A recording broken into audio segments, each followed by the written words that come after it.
monde, j'espère que vous allez bien. Donc pour ce samedi je vais vous proposer un tuto que j'avais fait il y a très longtemps. Donc aujourd'hui j'ai décidé de le remettre à la page et c'est un tuto du millefeuille. Voilà, j'ai décidé de le remettre à la page tout simplement parce que j'en avais envie.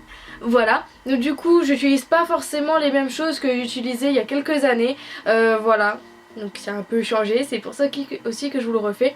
Et du coup j'espère que ce tuto va vous plaire. Donc pour ce tuto je vais utiliser du vanille, du chocolat, du blanc, de lait cru en primo, des lames, un clou pour l'accrocher, un pinceau, une espèce de spatule en plastique, mon rouleau et pastel sec un peu couleur caramel ainsi que de la fimo liquide.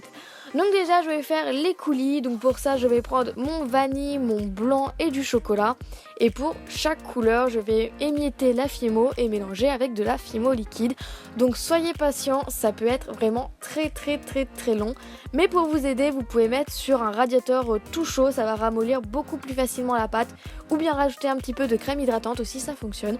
Donc voilà, mais ça peut être très long et vous faites ça pour les 3 différentes couleurs. Donc ensuite je prends de lait cru en prémo que je viens aplatir avec mon rouleau. Vous pouvez aussi utiliser une pasta machine si vous souhaitez. Et je vais venir faire des rectangles. Donc je vais faire 3 rectangles de la même taille, c'est très important. Donc faites attention qu'ils ne soient pas trop épais non plus. Voilà, il faut bien que ce soit proportionnel. Donc vous faites ça en 3 fois. Puis ensuite vous allez prendre votre lame et faire plein de rayures sur les 4 faces du rectangle. Donc voilà, sur les 4 bords en fait, pour les 3 rectangles. Et voilà, vous faites toujours du même sens, attention, c'est très important. Ensuite, pour donner un petit peu plus de couleur, je viens prendre de la pastel et je viens faire sur les côtés.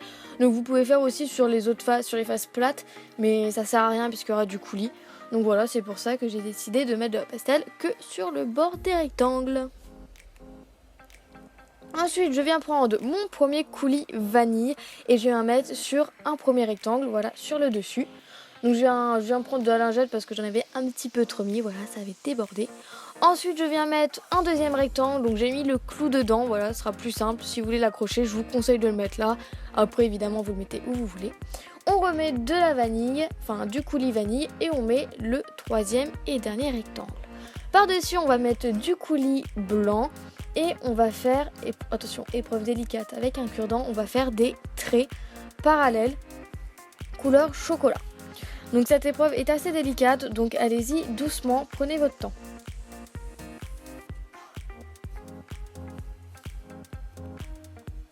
Voilà, et ensuite je viens prendre un cure-dent propre et je viens faire ce que vous voyez sur l'image en fait. Je viens frotter et ensuite j'ai retourné parce que je préférais de ce sens là. Voilà, et je vais faire de la même chose de l'autre côté. Si vous avez de la place, vous pouvez faire ça 3 fois. Voilà, moi j'ai d'en faire que 2 fois pour donner ces petits effets. Et ensuite je viens corriger un petit peu les défauts, voilà, avec un petit truc. Et ensuite vous mettez au four, vous pouvez vernir. Et voilà, votre résultat est terminé. Enfin votre résultat, vous avez le résultat et votre création est terminée plutôt. Donc j'espère que ce tuto vous aura plu, que vous aurez bien tout compris. Voilà, c'est vraiment très simple par rapport à ce qu'on pourrait penser. En tout cas, voilà, je fais plein de gros bisous, on se retrouve bientôt pour une nouvelle vidéo. Bisous!